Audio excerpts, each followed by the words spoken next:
This is the Tree of Life, Season 5, Chapter 6. In this episode, we will be returning to the social economy and the complete series conceptualization of a reality composed of expectation fields. To begin, it is clear that there are two stages of any interaction between two people, whether it be in person or through communication via technology. Any communicative endeavor between two people engages the hormones cortisol and oxytocin, altering the homeostatic equilibrium of a person temporarily until the equilibrium reasserts itself. This is a consequence of the interaction of expectation fields between two interacting people.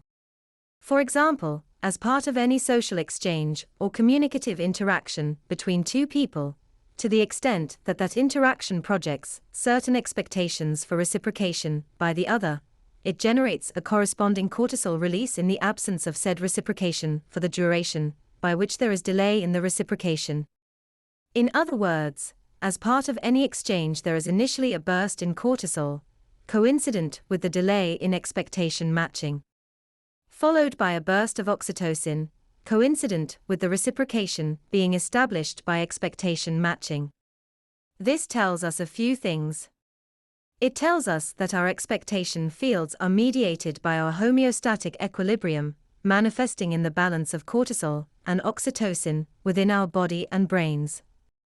In other words, what in past episodes I described as the consensual expectation field of an actor and their non-consensual expectation field are in fact reflections of 1, an oxytocin-mediated field, consensuality, and 2, a cortisol-mediated field, non-consensuality. Thus, the body's homeostatic equilibrium is determined by the interplay between these two fields, one corresponding to delays in achieving reciprocation, and the other corresponding to the reciprocation itself.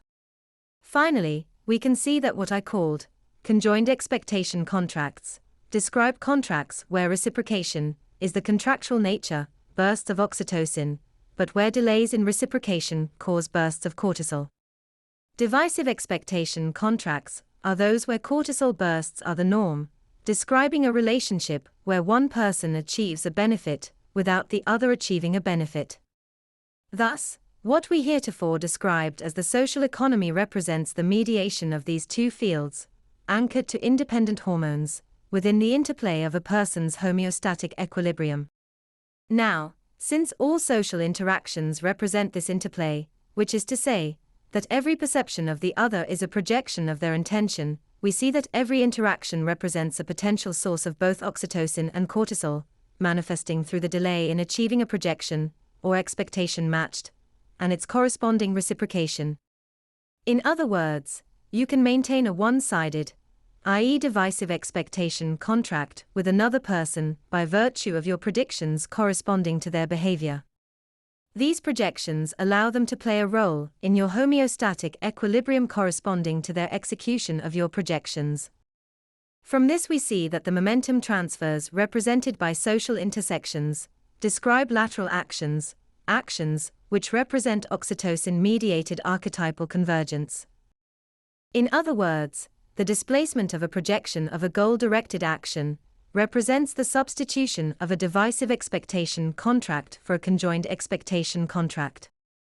Thus, we see that flipping the telescopic effect is nothing more nor less than reversing the usual top-down nature of what is a divisive expectation contract, projecting a particular goal-directed action, linking the execution of that action, or its delay to the homeostatic balance of those within global positions. That's the end of the podcast for today.